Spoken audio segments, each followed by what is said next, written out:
যাদবপুর কেন্দ্রীয় বিজেপি প্রার্থী ডক্টর অনির্বাণ গাঙ্গুলি আজ পদযাত্রা করেন গড়িয়া থেকে টালিগঞ্জ পর্যন্ত। সেই পদযাত্রাতে উপস্থিত ছিলেন রেলমন্ত্রী অশ্বিনী বৈষ্ণব। তারপর টালিগঞ্জ থেকে তারা আলিপুর ডিএম অফিসে যাবেন মনোনয়নপত্র জমা দিতে। খুব ভালো ফল এক্সপেক্ট করছি। আমরা বারবার মানুষকে বলছি যে ভারতীয় জনতা পার্টিকে তারা একবার যাদবপুর লোকসভা থেকে জেতা। সবাইকে দেখেছে, সবাইকে মানুষ পরীক্ষা করেছে, সব দলের প্রতিনিধিদের দেখেছে। কাউকে মানুষ এখান থেকে দ্বিতীয়বার জেতায়নি বা সুযোগ দেয়নি কোনো একজন প্রতিনিধিকে। আমাদের একবার জেতার, আমাদের সুযোগ দিন।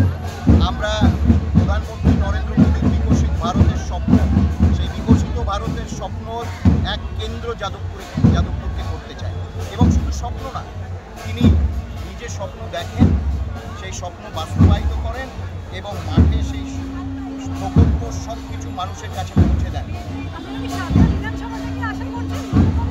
হ্যাঁ, একদম 7টা বিধানসভা থেকেই ভালো পাবো।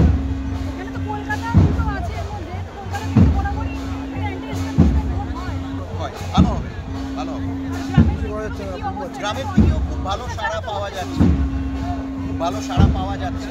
হ্যাঁ, যাদের মানুষের সমর্থন নেই তারাই অত্যাচার করে, তারা গণতান্ত্রিকভাবে লড়তে পারে না বলে সেই জন্য অত্যাচার করে। গণতান্ত্রিক লড়াইয়ে তারা জানে যে তাদের হার সুনিশ্চিত, সেই জন্য একটা ধরে রাখার চেষ্টা করে গণতান্ত্রিক। এত মানুষের ভিড় আপনি চষে পেরেছেন, কি দেখছেন? মানে এত মানুষের ভিড়, মানুষ খুব পজিটিভ। শুধু আমাদের যারা কার্যকর্তা, আমার সহ কার্যকর্তা যারা রয়েছেন তারা না, সাধারণ মানুষ খুব পজিটিভ। আমি এখানে দাঁড়িয়ে আছি, অন্তত 5 জন এসে আমাকে সাজেশন দিল যে আপনি ওই পার্টটায় গিয়ে করুন, এইখানটা আর একটু করুন, এইখানটায় বাকি রইল। মানুষ এসে বলছে আমার স্বতঃস্ফূর্ত, ভালো লোক। এককালে ছিল,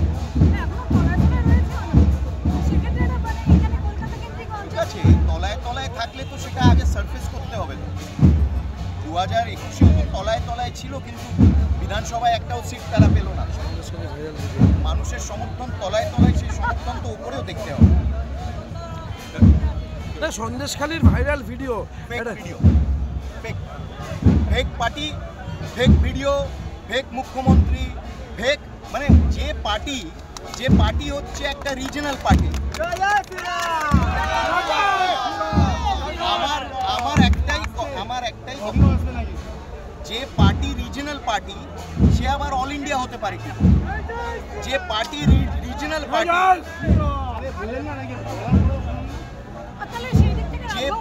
যে পার্টি রিজনাল পার্টি, তার আবার all Indian national general secretary.